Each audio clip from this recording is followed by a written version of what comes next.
Nós sempre, quando nós nos ligamos a um objeto de amor, nós sempre sentimos a possibilidade de perder esse objeto de amor. Então, muitas e muitas vezes, nós sentimos ódio desse objeto de amor, mas, na verdade, não é o ódio dele, é o ódio do que eu estou sentindo, o ódio de imaginar que eu posso perder. Aí vocês vão ter o ciúme, aí vocês vão ter a superproteção materna, aí vocês vão ter separação. Eu vou falar sobre uma doença hoje chamada distimia, que é consequência de perdas que as pessoas não entenderam. Às vezes eu tenho 16 anos, 20 anos, 30 anos, e encontro uma pessoa na minha vida maravilhosa, aquela menina maravilhosa, aquela mulher maravilhosa, e eu começo a gostar muito dela, muito dela, muito dela, e de repente eu interrompo isso. E alguém me pergunta, por quê? Eu não sei. Mas, na verdade, é que aquele objeto de amor ficou tão bom, tão bom, tão bom, que o meu medo de perder ficou tão terrível, que eu prefiro eu ser o autor da perda, do que eu perder sem saber se ela me trai, ou se ela vai embora, ou se ela vai morrer. Percebem isso, gente? Então, bom, eu vou falar de alguns autores, Freud, Elizabeth Kubler-Ross, que foi a pessoa que mais escreveu sobre morte, Stedford, que eu vou mostrar uma poesia dele para vocês, e Philippe Arrier, que foi um sujeito que escreveu um livro sobre a morte na história do homem. Tá? Eu falei para vocês que afeto é a equação que junta o amor mais o medo da perda. Tá? Então, aqui, o amor barra medo da perda, frente à morte, que é a perda mais terrível de todas, vai se transformar em amor e a ausência do medo. Eu tenho medo que minha mãe morra, que meu filho morra, que minha namorada morra, que meu amigo morra, e de repente ele morre. O que acontece? O amor continua. E o medo que eu tinha acabou, porque morreu. Percebe? E aí sobra um vazio nesse lugar do medo. Acabou meu medo. Gente, imagine isso. Eu tenho medo que meu filho morra, e meu filho morre. Eu continuo amando meu filho, mas o medo que eu tinha de perdê-lo acabou. Tentem imaginar isso. Tentem imaginar isso. Eu amo a minha namorada e tenho medo que ela me deixe. E ela me deixa. Então, o meu amor por ela continua. O medo de perdê-la se realizou. Acabou o medo de perdê-la. E eu tenho que colocar alguma coisa no lugar disso, porque se eu não puser uma coisa no lugar desse medo que agora falta, eu enlouqueço. Eu vou lá e mato ela. Vocês já viram, já escutaram histórias assim? Ou eu me mato. Percebe? Porque o amor sozinho, lembra que eu falei? O amor sozinho, ele não se suporta. O único amor sozinho que se suporta é o amor por aquilo que eu não convivo e não vejo. Deus, Jesus, Buda, o que vocês quiserem, Maomé. Percebe? Esse é o único amor possível que não fique ligado a medo. Acabou de acontecer aquilo que eu temia, então acabou meu medo, ficou meu amor. E eu preciso colocar algo no lugar, para não enlouquecer, para não adoecer, para não ter um câncer, para não ter uma depressão. Ah? Então, o amor,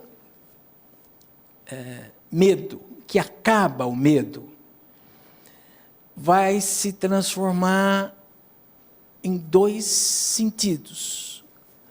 Ou uma morbidez. Morbidez é assim, eu tenho tanto medo que a minha namorada me traia, que eu fico procurando pego o celular dela, não sei se já viram isso, fico vendo com quem ela conversou, fico vendo se ela... Eu fico mexendo no bolso do casaco do meu marido quando ele chega, né? Fico procurando marca de batom no pescoço, percebe? Eu fico mórbido, porque é desesperador quando o meu medo de perder se torna insuportável, eu fico querendo que aconteça a perda. Vocês já devem ter ouvido histórias assim, aquele menino tem tanto medo que a namorada o trai, aí ela trai. E aí ele sossega. Percebe? Aí ele sossega. Porque ele pode amá-la sem medo, só que isso é uma doença. Chama-se melancolia isso. Tá? Bom, e o amor que vai ser ladeado pela tristeza vai gerar o luto, que é um sentimento de sobrevivência. Eu vou contar exatamente para vocês como isso se dá e como que a gente pode fazer. Existem pessoas que não conseguem, pela história, por uma dificuldade neurológica, não conseguem ser afetivas, não conseguem trabalhar com esta história do amor-medo. Não conseguem. São pessoas indiferentes, tá? Que a gente chama de psicopatia. O que é psicopatia? Psicopatia é quando a gente cria uma criança sem deixá-la se frustrar, sem que ela lide com o medo da perda, sem que ela lide com a frustração. Então, tem tudo o que quer, é desculpada por tudo, fez uma porcaria na escola, eu vou lá brigar com a professora em vez de brigar com meu filho. Percebe? Aí eu crio um sujeito que está aí fora, aqui dentro não, lá fora, que se chama o psicopata. O psicopata é esse sujeito indiferente. É indiferente, ele não tem nem apego, nem medo. Então, é um sujeito que não sofre. Olha que coisa linda, gente. Ele não sofre, ele não sofre. Vocês já devem ter visto alguns meninos ou alguns bandidos sendo entrevistados lá pela mocinha da TV. Você matou? Matei. E o que você está sentindo? Não, nada. Percebe? Esse é o psicopata. Esse é o psicopata. Não há sofrimento, então não há também consequência no sofrimento. O psicopata é o sujeito que tem o sistema imunológico mais perfeito do mundo. Não tem gripe, não tem resfriado, não tem câncer, não tem lúpus, não tem alergia, não tem espinha. É perfeito. É tão perfeito que às vezes ele vai preso numa cadeia que é para 40, tem 200, e ele fica no meio daquele monte de gente, às vezes sem tomar banho, não tem escara, não tem gripe. Percebe? Já viram isso? Eles não morrem de gripe, nem de tuberculose na cadeia. Aqui tem o afeto, a ligação de amor e medo de perder, essa equação complicada que só os normais vivem. Psicopata, não. Tá? Só os normais vivem. Aí ocorre a morte. A equação se desfaz, nós temos o amor... Vocês estão acompanhando aí? Dá para ver? Nós temos o amor e um ponto de interrogação. Acabou o medo. Acabou o medo de perda. E eu preciso dar um nome para isso. Eu preciso colocar um lugar, uma coisa nesse lugar, senão eu vou adoecer, às vezes até de uma maneira trágica. O que a gente tem que colocar no lugar do medo que acaba é a raiva. Então, a primeira reação a uma perda tem que ser a raiva, percebe? Então, como que é a raiva da morte? É raiva da morte? É raiva de quem morreu? Percebe? Vocês já devem ter visto aquela pessoa lá olhando para o filho no caixão, dizendo, por que você fez isso comigo? Percebe? Como se ele tivesse querido isso. Já viram isso? Isso é uma raiva. Raiva das pessoas, raiva da namorada, que deixou ele beber e pegar moto, raiva do mundo, raiva de Deus. é uma católica lá e está com raiva de Deus, como que você pode fazer isso comigo? Tá? Então, este sentimento é necessário para ficar no lugar do medo que se foi. Então, é a raiva, é a primeira emoção que tem que vir quando a gente tem uma perda. Em seguida, depois da raiva, a gente vai colocar no lugar da raiva duas condições humanas complicadas. A primeira é a negação. Negar que morreu. Às vezes eu enterro o filho e fico vendo, esperando que talvez ele volte. Parece que eu escutei o barulho dele na cozinha. Tudo isso é normal. Tá? Num terceiro momento, isso não tem tempo. Para cada pessoa é um tempo, tá bom, gente? Depende da nossa estrutura, depende da nossa saúde mental. O terceiro sentimento, a terceira emoção que a gente vai colocar no lugar do medo é a culpa. A culpa. Nossa, se eu não tivesse deixado ele ir lá na festa, se eu tivesse não sei o quê, a culpa. Uma culpa que agora eu estou trazendo uma raiva de mim. Eu estava com raiva do outro, estava negando a perda e agora eu estou com raiva de mim.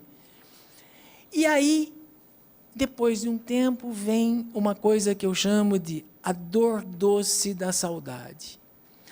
Aí eu fico vendo foto, conto para os outros, mas não mais chorando do que ele gostava, do que ele fazia. Faço uma camiseta com o rosto dele, ando na rua. E depois vem a sensação de que falta ele, falta o morto, não o medo de perder, falta o morto. Neste momento, assumir essa sensação de falta, eu faço luto. O que é o luto? É a dor da perda eternizada, que está lá. Agora eu já posso esvaziar o quarto dele, dar as roupas dele para um asilo. Existe um filme muito importante, que trata, inclusive, de um psicanalista. É a vida de um psicanalista que perde o filho. Chama-se O Quarto do Filho. Quem tiver uma chance de assistir, se alguém já assistiu, quem tiver a chance de assistir, vocês vão observar que nós podemos fazer o luto através dos objetos ou das pessoas que conviviam com a pessoa que nós perdemos, tá? Que é o do que esse filme trata. Tá?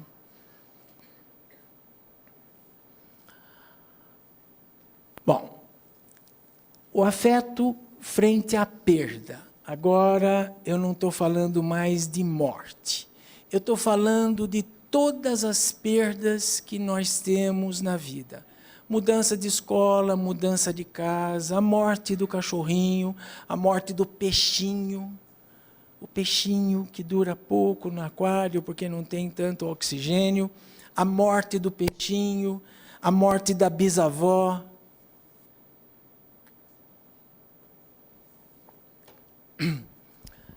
O afastamento dos amiguinhos, o bullying,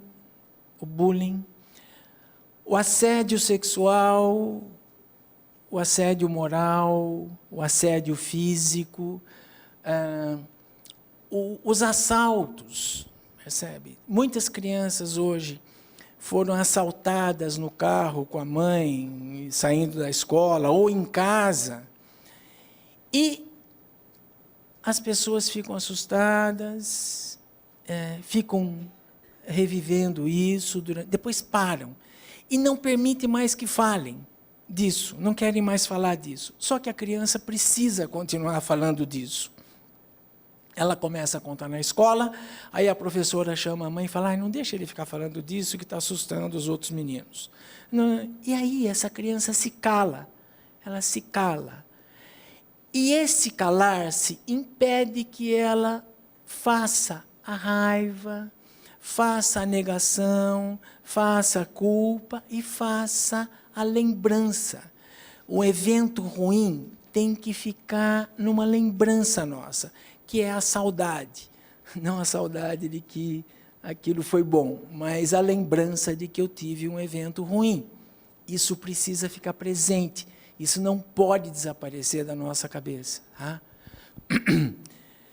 quando há uma perda, morreu o cachorrinho, aí o pai ficou com dó do filho e deu outro no dia seguinte, com o mesmo nome às vezes, que põe no cachorrinho, não fez o luto do peixinho, do cachorrinho, da escola, da mudança de casa.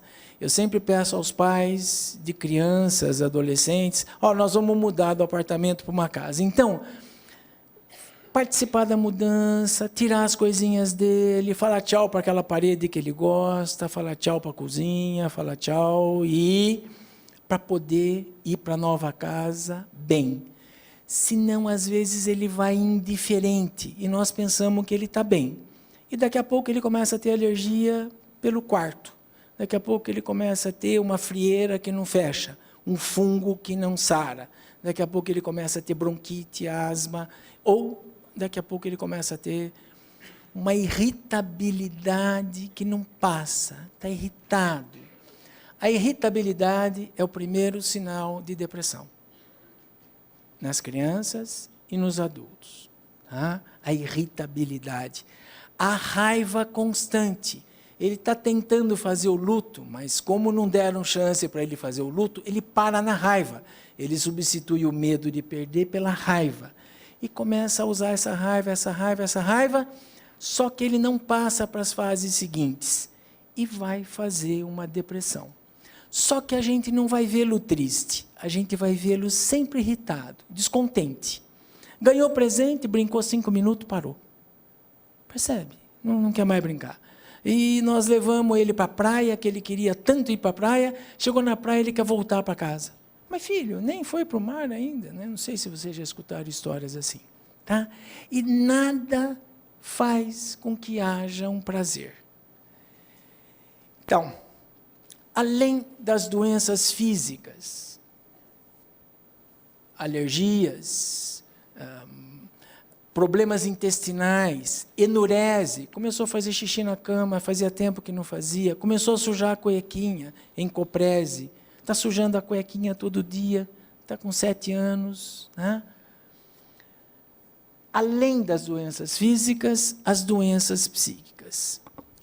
A doença psíquica mais terrível, que é uma doença complicada, que às vezes as pessoas não entendem, chama-se distimia.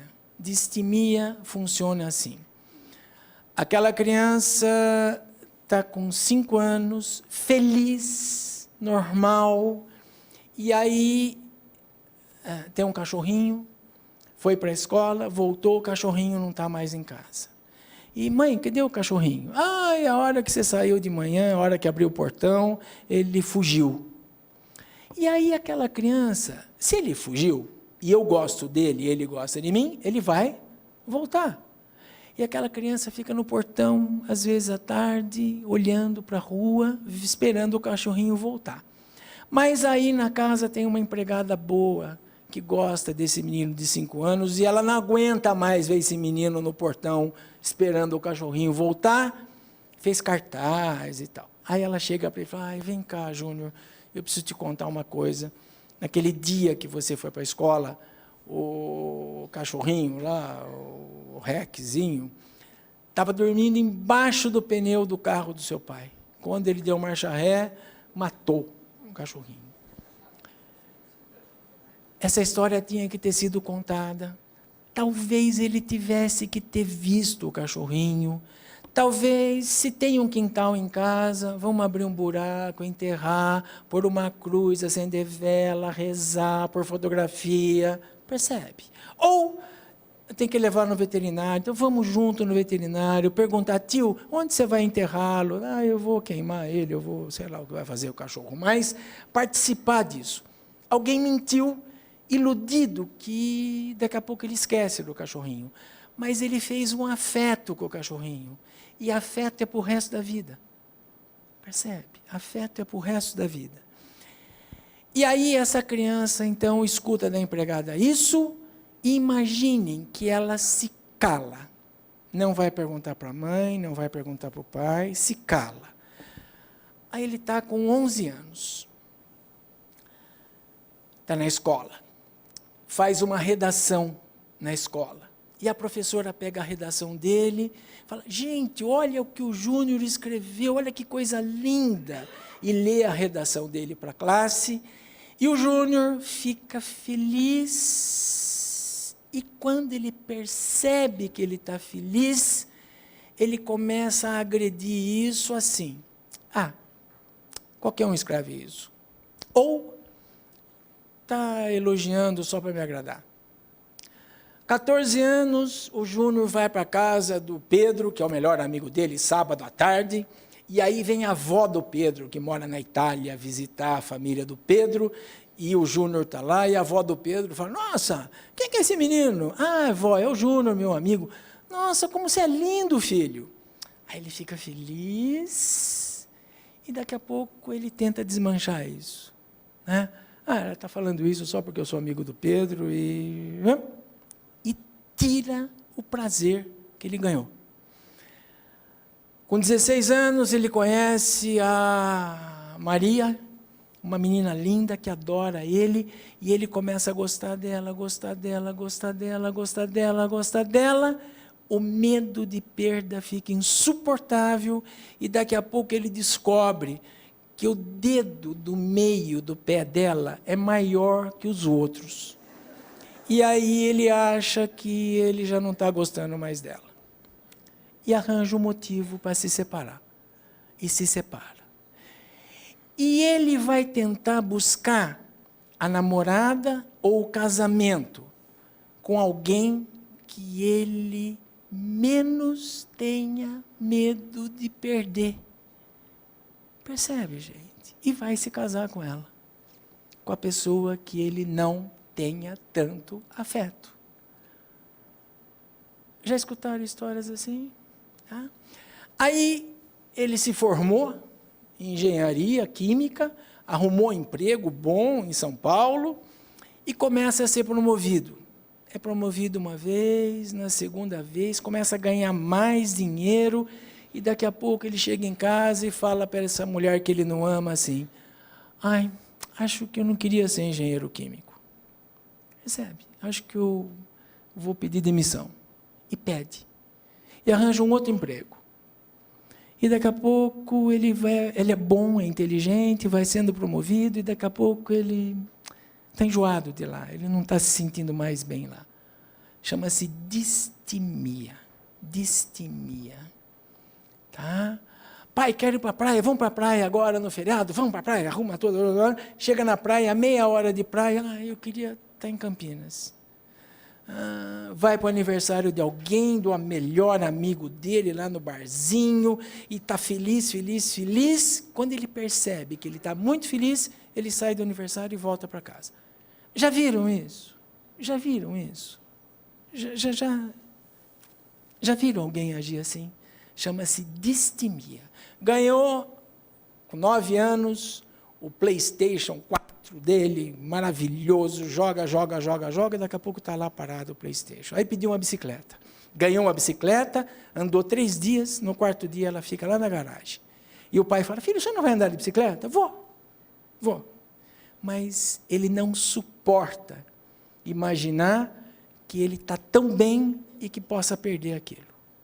E aí, às vezes, ele começa a guardar coisas, guardar brinquedo, guardar tampinha, começa a ser um acumulador. Já escutaram esse termo? Daqui a pouco ele tem 200 canetas, 300 figurinhas da mesma coisa, que são coisas que ele tem sob controle. Como está guardado, não vai perder. Mas se alguém mexer, ele fica desesperado. Já viram isso? Chama-se distimia.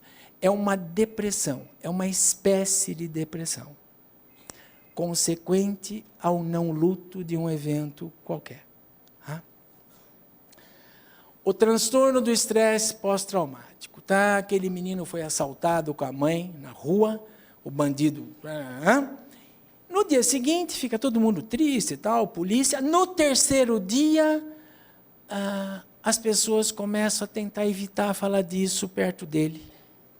Percebe? E quando ele vem falar, ai filho, esquece, nós estamos vivos, graças a Deus que o ladrão tinha fumado maconha, então ele não matou a gente, percebe? Então nós estamos vivos.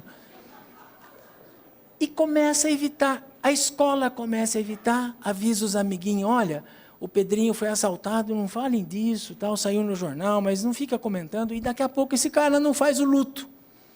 E aí, ele começa a ter um evento psicológico que é assim, parece que vai acontecer de novo. E aí a mãe fala para ele, Pedrinho, mamãe vai no supermercado, eu quero ir junto, não vai não, fica aqui e tal, e ela não entende por que ele está, daqui a pouco ele está na cama e fala, mãe, vem aqui ficar comigo. Ele está com medo? Tá, com medo dela. Com medo de que aconteça alguma coisa com ela, não com ele.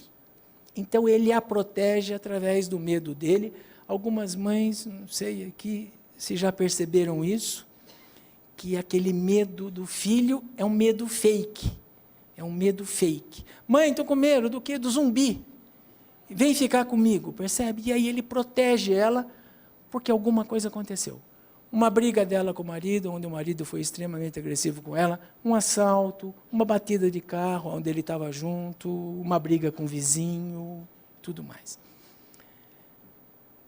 Nós somos animais de linguagem. Tudo que acontece com a gente tem que ser batizado, tem que ganhar um nome, tem que ganhar sobrenome e um sentimento. E a gente precisa falar das coisas que acontecem com a gente. Mesmo que seja assim, mãe, perdi minha borrachinha da Disney na escola. Foi um psicopata que roubou, lá um amiguinho psicopata. Perdi a borrachinha da Disney na escola. Então nós vamos falar disso. Vamos falar da borrachinha, vamos falar que o ano que vem talvez a gente viaje e compre outra, mas aquela era tão bonitinha. Vamos falar, até que ele comece a sentir raiva da perda, culpa, talvez eu tenha deixado ela engolida, e faça o luto. Tá? E as grandes depressões. Grandes depressões são estados onde a pessoa tem uma perda, coloca a raiva no lugar da perda e imediatamente coloca a tristeza no lugar do medo da perda. A tristeza. E daqui a pouco, às vezes, não quer comer, não quer tomar banho, não quer ir trabalhar, não quer arrumar a cozinha, não quer arrumar a cama. Às vezes, deita no sofá e fica lá deitado. A TV está ligada, mas ele nem sabe o que está passando, nem se importa com o que está passando. Um olhar parado, para de piscar, resseca o olho, começa a ter ramelinha, às vezes resseca a boca porque ele para de tomar água, fica com uma marquinha de saliva aqui do lado, não sei se vocês já viram, os médicos já viram, mas vocês não sei se já viram pessoas assim, fica aquela saliva ressecada aqui do lado, aquela secreçãozinha ressecada, mau hálito porque não come, fraqueza, né? Já não consegue levantar direito do sofá. Não é frescura, nenhuma depressão é frescura, é doença, precisa levar ao médico, precisa tomar remédio, precisa levar um terapeuta. Como que a gente cura uma distimia? A distimia não tem cura. Não tem cura. Ela tem que ser desmanchada. De que maneira? Eu sento com as pessoas distímicas e vou trabalhando com elas a história delas. E, de repente, ou ela, ou às vezes a mãe, ou o marido, se lembra do evento lá da infância ou da adolescência, onde um corte foi feito e ela não se manifestou, não fez o luto. Lembrar disso começa a desmanchar a distimia e ela começa a ter uma vida prazerosa de novo e, às vezes, vai até tentar compensar o que ela não teve, separa dessa mulher que ele não gosta e vai fazer a vida dele. Então, por isso que, às vezes, muita gente tem raiva de terapeutas, né? A mulher fala, você vai ao terapeuta, você vai separar de mim. Já escutaram isso? Então, e às vezes é verdade, porque o casamento é distímico, entende? O transtorno do estresse pós-traumático não tem cura. Ele não tem cura. A gente tem que tratá-lo. Então, a gente trata o transtorno do estresse pós-traumático. Mulheres que foram estupradas, homens que foram estuprados, eu não sei se vocês sabem aqui, outro dia, não me lembro, um colega seu me abordou na rua pedindo que eu falasse sobre isso, mas o pessoal da saúde deve saber. O estupro de homens é do mesmo tamanho que o estupro de mulheres aqui no Brasil. Só que os homens não vão fazer BO, porque por causa desse machismo que nós temos, complicado, mas banheiros públicos, banheiros de shoppings, rua, há pessoas que estupram homens, como estupram mulheres. As mulheres têm a delegacia da mulher e nem todas vão, não sei se vocês sabem disso, nem todas falam. Mas o estupro traz um estresse pós-traumático tão terrível, e quanto mais cedo ele acontece, pior é. Então, a pessoa que vai se tratar de um estupro, de uma violência física terrível, de um acidente onde ela possa ter sido vítima ou testemunha, de ver o outro atirar no outro, isso traz um transtorno. Tem que ficar sempre em tratamento, com antidepressivo e com uma terapia que não precisa ser contínua, ela pode ser cada mês, cada 2 meses, mas para o resto da vida. Tá? E as grandes depressões, elas também não têm cura, elas têm tratamentos. O câncer tem tratamento, mas quando uma criança que fez um câncer, após uma perda que ela não enlutou, ela faz um câncer e é curada, ela faz o segundo, faz o terceiro, faz o quarto, faz o quinto, se não for. Por isso que hoje nos hospitais de câncer, a gente tem psicanalistas, psiquiatras, psicólogos, para poder ver se a gente consegue atingir o que foi que ocorreu com aquela criança. Eu vou contar uma história para vocês, verídica, triste, complicada, mas para vocês poderem entender um pouquinho sobre o luto. Recebemos no hospital de doenças cancerosas aqui em Campinas, um menino de 3 anos e meio, com uma leucemia linfocitária aguda. Junho. Aí eu comecei a fazer a história dele. Em janeiro, ele, o pai trabalha o dia todo, a semana toda, a mãe trabalha o dia todo, a semana toda, ele fica ou com a avó, que é empregada, ou com a avó, que é empregada. Em janeiro, pela primeira vez na vida, eles fizeram uma viagem juntos para Disney. Dormindo no mesmo quarto. Porque para ficar mais barato, dorme no mesmo quarto, criança lá. E esse pai e essa mãe, mão dadas, para andar nos parques, o pai punha esse menino no pescoço dele, coisa que não fazia, e andava e ria, brincava lá, 3 crianças, dormindo junto, beijo, abraço, tal. Aí terminaram os 15 dias de viagem, volta para Campinas, e o pai some, e a mãe some. E esse menino considerou isso uma perda. E ninguém trabalhou com ele, que agora ia mudar.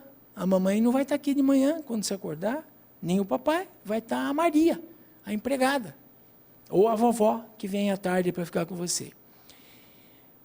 Quando nós começamos a falar disso, esse menino começou a chorar desesperadamente e falando assim, a gente não devia ter ido para Disney. Percebe?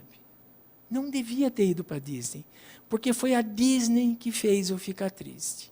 E aí eu chamei os pais, contei para eles o que tinha acontecido.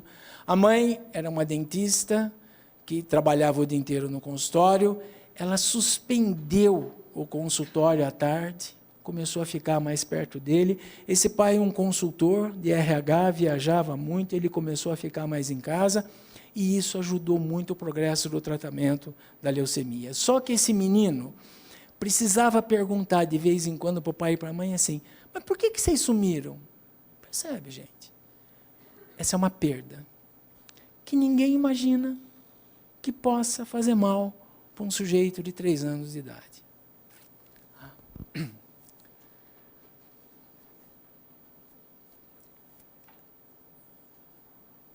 Assim, quando numa relação afetiva existe uma perda de qualquer tipo, eu falei, da borrachinha à morte de alguém.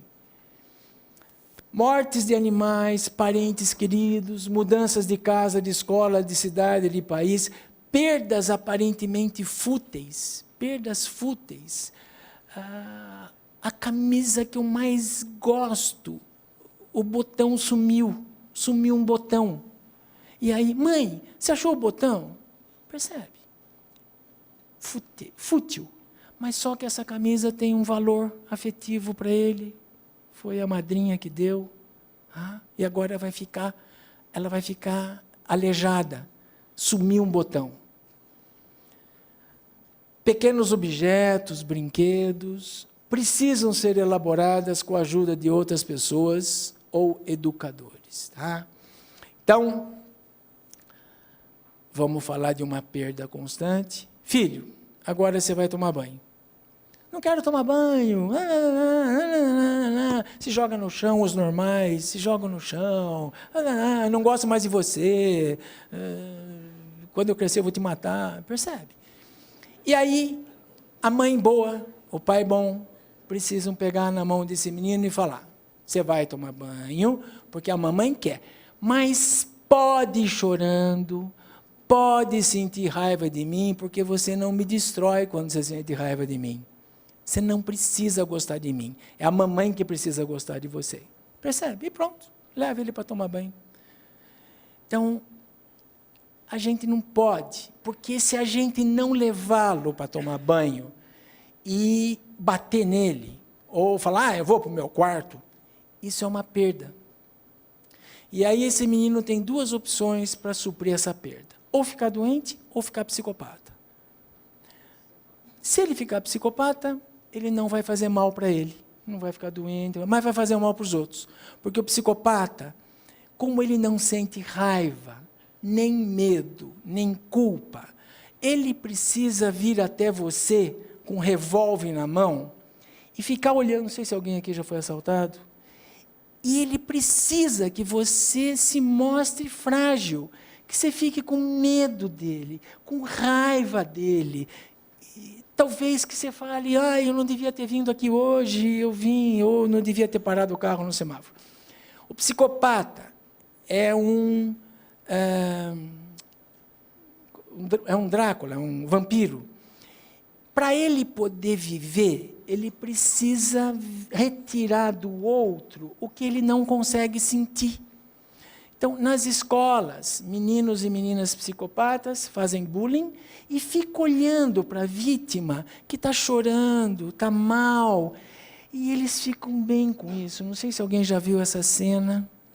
Às vezes, nas festas de aniversário, pequenos psicopatas vão lá e estragam o bolo do aniversariante e ficam olhando para ver o desespero daquele menino. E alguns psicopatas gostam de ver lá as pegadinhas, as videocacetada. Percebe? E não com humor,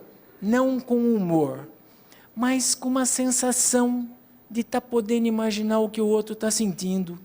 A raiva, a dor, percebe?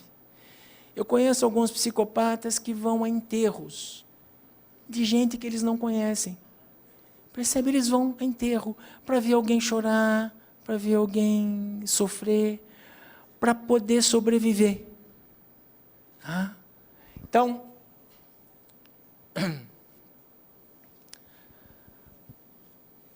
está aqui o afeto, está aqui a morte, sobrou o amor, sem o medo da perda, apareceu a raiva e parou a raiva. Parou a raiva. Alguém não quer mais que eu sinta raiva. Alguém falou, para com isso, já acabou, o ladrão já foi embora, ou a vovó já morreu, e agora vida para frente, para com isso. E aí eu posso começar a imaginar que eu posso encontrar essa avó de alguma maneira. Minha mãe falou que ela virou uma estrelinha. E aí eu vou de noite olhar, e eu tenho certeza que eu vou vê-la. Eu tenho certeza que eu vou vê-la no meu quarto. Eu tenho certeza que ela está aqui. Mãe, eu senti o cheiro da vovó. Para com essa conversa, filho. Já viram isso? E aí pode começar a nascer uma intervenção narcísica, a psicose. E eu começo a conversar com a minha avó, escuto ela andar na minha casa, às vezes eu a vejo, e isso é confundido às vezes com o espiritismo ou qualquer coisa assim, mas é uma psicose. É uma psicose. E aí ocorre um processo chamado dissociação afetiva. Eu começo a imaginar que eu não preciso mais da dor, da raiva, da culpa e de mim. E nasce, então, os pequenos psicóticos, que podem se transformar futuramente em esquizofrênicos. Tá? Aí eu não quero mais tomar banho, eu não quero cortar o cabelo, eu quero... Tem algumas crianças e adolescentes que começam a guardar comida no quarto. Leite, ninho, ou aveia, ou chocolate. Guardam porque eles imaginam que a comida que a mãe vai fazer está envenenada. Já escutaram isso? Eles não querem comer a comida da empregada, nem da mãe. Eles começam a guardar a comida no quarto e é uma coisa triste, muito triste. Aí aparece o desejo de morte, que é a maneira mais prática de eu ficar perto da minha avó. A ideação suicida. E aí, eu tiro o amor e coloco a raiva no lugar do amor. Em vez de colocar a raiva embaixo do amor, eu coloco no lugar do amor, mantenho o desejo de morte e, às vezes, eu me mato. No Brasil, hoje, o número de suicídios de crianças entre 9 e 25 anos é de 40 por dia. A maior parte deles em melancolia. Nossa, mas ele era tão bonzinho, doutor, né? Tão bonzinho, nunca deu trabalho, quietinho, não saía, né? Um menino lavava o copo quando tomava água e se jogou do prédio. Já escutaram histórias assim? Eu não sei quanto tempo eu tenho, Rosana. Não? Bom.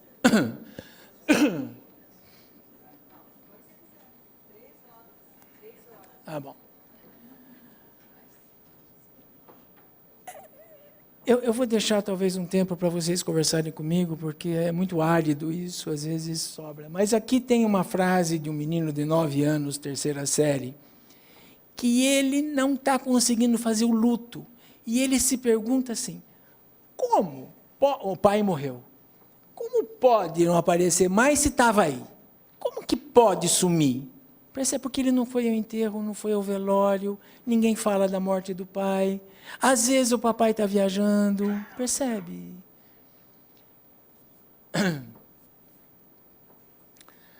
Crenças, crendices, religiões, filosofias e a morte. Às vezes a gente tenta resolver o problema da perda com crenças, crendices, religião, que é muito perigoso, muito sério. Então, o que se pensa sobre a morte? Nós tentamos ter um olhar da esperança, a ideia da vida eterna. Massion, um filósofo da Idade Média, dizia assim, teme-se menos a morte quando se está tranquilo quanto às suas consequências. Eu vou para um outro lugar, eu vou para o nosso lar, eu vou para uma vida lá. Jesus disse que na casa do meu pai tem muitas moradas, eu vou morar em outro lugar. Tá? Então, a religião ameniza a dor da morte. Mas sem o luto, não adianta, porque é a falta que dói, não é a esperança, é a falta que dói. O que se faz? O olhar do culto, né? Então, a ideia do sacrifício da promessa, então uma frase bíblica, né? Mateus 7, por isso vos digo, pedi, dar-se-vos-á, buscai, receberei, achareis, batei e a porta se abrirá. Então, eu vou me filiar a um pensamento religioso para eu amenizar minha dor. Mas ameniza, cria uma esperança, mas não resolve a falta. Percebe? Não resolve a falta. O que se vive? A ideia da salvação. Eu sempre digo lá para os meus alunos que existe uma oração que está na Bíblia, que muita gente devia pensar 2 vezes antes de fazer essa oração. Chama-se o Pai Nosso. No meio do Pai Nosso tem uma frase terrível, descrita em Mateus 6, que é, seja feita a tua vontade. E se eu tenho fé, se eu acredito em Deus, eu imagino que tudo que acontece, acontece por vontade dele. E aí morre alguém. Percebe? E aí eu fico com raiva, que é normal, fico com raiva dele. Olha o que o senhor está fazendo comigo, tanta gente ruim aí roubando a Petrobras e você mata meu marido. Percebe? O que nós podemos construir? Lembrar que nós temos que resgatar uma cultura que os judeus ainda cultivam, algumas outras religiões cultivam, mas nós perdemos. Antigamente, aqui no Brasil, quando os descendentes de italianos, portugueses viviam aqui, quando morria alguém, a esposa ficava com vestido preto 1 ano. E os homens, quando perdiam alguém, eles punham uma fitinha preta na lapela da camisa e ficavam 1 ano. Percebe? 1 ano sem tristes, e para dar tempo do luto aparecer. As crianças não brincavam, não podiam brincar, não podiam cantar. Quando você não pode brincar e cantar, você fica com raiva. E aí, ajudava a fazer o luto. Percebe? Nós, hoje, não fazemos mais isso. O ano passado morreu um menino aqui em Campinas, e 14 anos, e os coleguinhas dele, do colegial, a escola suspendeu a aula, e eles foram para o velório do menino. E ficaram do lado de fora do velório, conversando, e daqui a pouco alguém trouxe uma bebida. E eles começaram a beber, saíram de lá, foram para um barzinho. 3 semanas depois, uma das meninas do grupo tentou se matar, tentou um suicídio. E aí as pessoas lá me avisaram, eu fui conversar com ela. Ela tinha se dado conta, depois da bebedeira, veja, não tem empatia, eles não sabem lidar com, eles têm medo de lidar com afeto. Ela tinha se dado conta que tinha perdido o amigo, e ela estava sentindo mal de não entender por que ela fez aquilo. E aí ela tentou se matar, até como uma maneira de se punir. O que nós podemos fazer? Resgatar a cultura. Autorizar a dor. Mas, doutor, ele está chorando porque perdeu a borrachinha da Disney. Então, mas era uma borrachinha que ele gostava. É um objeto de amor. A gente chama de catexis isso. É uma coisa a qual a gente se liga com uma força psíquica muito grande. Tem que chorar pela borrachinha, mas está perdendo tempo. Não, não está perdendo tempo. Né? Quem chora, quem sente raiva, não perde tempo. Se liga à vida. Se liga à vida. Nossa, olha essa mulher lá em cima do caixão do filho, vamos dar lá um ansiolítico para ela, vamos dar Rivotril para ela, vamos dar um antipsicótico para ela, porque olha o escândalo que ela está fazendo, mas ela precisa fazer escândalo. Percebe, ela perdeu um filho. E ela não está entendendo o que ela está sentindo. Ela precisa sentir o que ela puder sentir. Então, autorizar as pessoas a cultuar o sentimento de perda. Nós vivemos 6 fases, 5 delas até a adolescência. A fase oral, que vai do nascimento até 1 ano e meio. A fase anal, que vai de 1 ano e meio a 4 anos e meio. A fase fálica, que vai de 4 anos e meio a 6 anos. Cada uma dessas fases tem um desenvolvimento neurológico diferente, hormonal na adolescência. A latência, onde nós começamos a ter a nossa sexualidade, que vai dos 4 anos e meio aos 6 anos, e a adolescência, a latência que vai dos 6 aos 11 anos, e a adolescência que vai dos 11 anos até o início do Alzheimer. Então, porque nós não temos mais fase adulta, né? Quando uma criança tem uma perda na fase oral, perdeu a mãe estava lá e sumiu. Tinha uma casa, sumiu a casa, veio outra casa. Quando uma criança tem uma perda entre o nascimento e 1 ano e meio, principalmente a partir do 3º mês, ela vai ter prejuízos na fala, vai demorar para falar, talvez vai ter uma disfluência verbal primária, que é a gagueira. Tá? No ouvir, a gente chama ela não ouve, a professorinha lá do maternal, lá do berçário, conversa com ela, ela fica olhando, aí nós levamos ela no otorrino, ela ouve, mas ela não ouve. Ela não ouve. Tá? O ver, fica com o olho parado, às vezes, quando chega perto das pessoas, não olha nos olhos, olha do lado, não sei se vocês já viram isso, não olha diretamente para as pessoas. E no sentir, caiu do berço dela um copo no braço dela, que ficou com hematoma, e ela não chorou, ela não sentiu dor. De 1 ano e meio a 4 anos e meio, quando existe uma perda, uma morte, uma mudança, um abuso, que essa é a fase preferida dos pedófilos, um abuso sexual, se não for feito o luto, a criança vai ter prejuízo no fazer as funções executivas neurológicas, vai ficar apática, não vai fazer as coisas, e no produzir, não desenha, não cria, não gosta de massinha. Dos 4 anos e meio aos 6 anos, quando existe uma perda, o que vai ser prejudicado é o medo da perda. Ela para de sentir o medo da perda e pode se tornar uma criança psicopata. Tá? Na latência dos 6 aos 11 anos, quando existe uma perda, o que vai ser prejudicado é a função sexual. No futuro,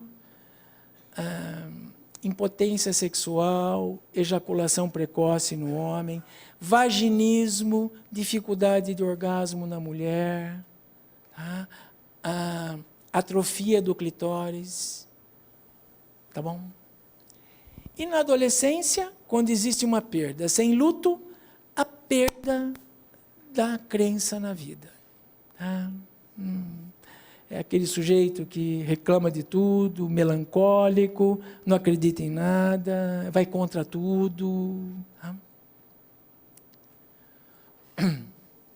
Bom, Ana Carolina, 5 anos, é a coletânea de Cristina Matoso. É uma frase dela. Deus está muito errado. Ele faz a gente, coloca a gente aqui, deixa a gente gostar de tudo e depois mata todo mundo. Que é, de novo, uma outra criança que teve uma perda, não fez o luto e está com raiva de Deus, porque como é que pode permitir que a gente goste e depois tirar? Né? Que nego maldoso, maluco que é esse Deus aí. O que a gente tem que ter certeza para a gente saber se a gente fez o luto? A certeza de que eu fiz ofertas para essa pessoa que eu perdi, mesmo que oferta simples, eu cuidei, eu ofereci, eu fui bom. A certeza de ter agredido, agradado e desculpado. Briguei e depois eu fiz uma reparação, pedi desculpa. A certeza de se permitir a dor doce da saudade. Ter uma lembrança de quem foi, mas senti que valeu, que enquanto esteve comigo, valeu. Tá? E o mais importante, manter o luto. Manter o luto é fazer o culto à falta. Eu, até pouco tempo, eu era contra a cremação, porque as pessoas cremavam seus mortos, punham numa urna e levavam para casa, jogavam no mar, e ficavam sem lugar para fazer o culto da perda, o culto do luto, o culto da morte. Agora me disseram que você pode queimar, pôr numa urna e pôr num lugar no cemitério lá. É importante ir ao cemitério, levar flor, comida, fotografia, conversar com o morto, conversar, falar, chorar, limpar o lugar onde ele está. É muito importante esse culto, muito importante. Eu tenho pedido aos pais que levem seus filhos lá no túmulo da vozinha que elas gostavam, para chorar, para falar. Põe fotografia lá, se puder, dependendo do cemitério. Lembrar da música que a pessoa gostava, a oração que ela fazia, a foto, a lembrança, os objetos. Manter isso presente. Tá? É o culto. Fazer o culto. Tem um lugarzinho lá que tem um altarzinho para a vozinha que morreu, ou para o pai que morreu, ou para o filho que morreu. Tá? O luto tem que ser sempre tocado, sempre feito. Tá? Não sei se algum de vocês já morou nos Estados Unidos, mas existem 2 estados, a Califórnia e a Flórida, que não fazem isso. Mas o resto dos estados, quando morre alguém, o corpo fica lá no necrotério, vai ser embalsamado, não se sabe que dia vai ser enterrado, porque precisa dar um tempo inicial do luto inicial para a família. Então, vai todo mundo na casa da pessoa, come-se, bebe-se uísque, cerveja, comida, conta. Quando se sente que a família está pronta, marca-se um evento, às vezes na igreja ou no próprio cemitério, com o corpo, a fotografia da pessoa, ou o corpo lá, se estiver bem embalsamado, e aí as pessoas que conviveram com ele vão falar sobre ele, sobre ela, vão contar como viveram, como fizeram, o que faziam, a importância dele na vida e tudo mais. Tá? E ter a certeza que a dor da falta é eterna, é para sempre, ela não passa. Ela melhora, mas não passa. Tá? Se negar, vai ter doença. Hoje, na Sociedade Brasileira de Psiquiatria, a gente tem aí uma poesia de um psiquiatra que eu gostaria que vocês pudessem ler. Tá? Hoje, na Sociedade Brasileira de Psiquiatria, a gente tem encontrado a maior parte das doenças psiquiátricas, principalmente as depressões, como consequência da ausência do luto. Não é genética. Não é genética. Existe uma genética, mas nem todo mundo fica depressivo porque a avó foi depressiva. Mas desencadeia-se a doença por causa da dificuldade ou do impedimento do luto. Tá? Posso passar? Posso ir para o próximo?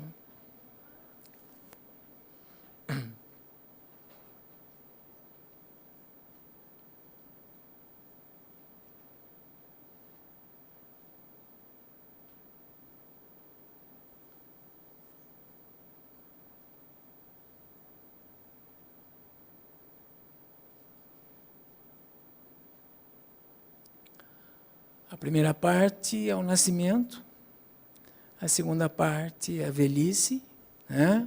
Essa mulher que está lá na cama, do mesmo jeito que ela estava quando ela nasceu, todo mundo foi lá vê-la, e agora todo mundo está indo lá vê-la, espero que vão vê-la.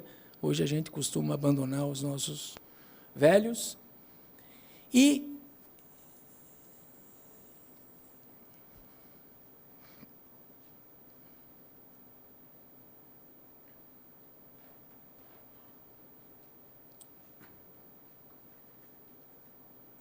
Eu vou encerrar dizendo a vocês um resumo de tudo isso que eu falei.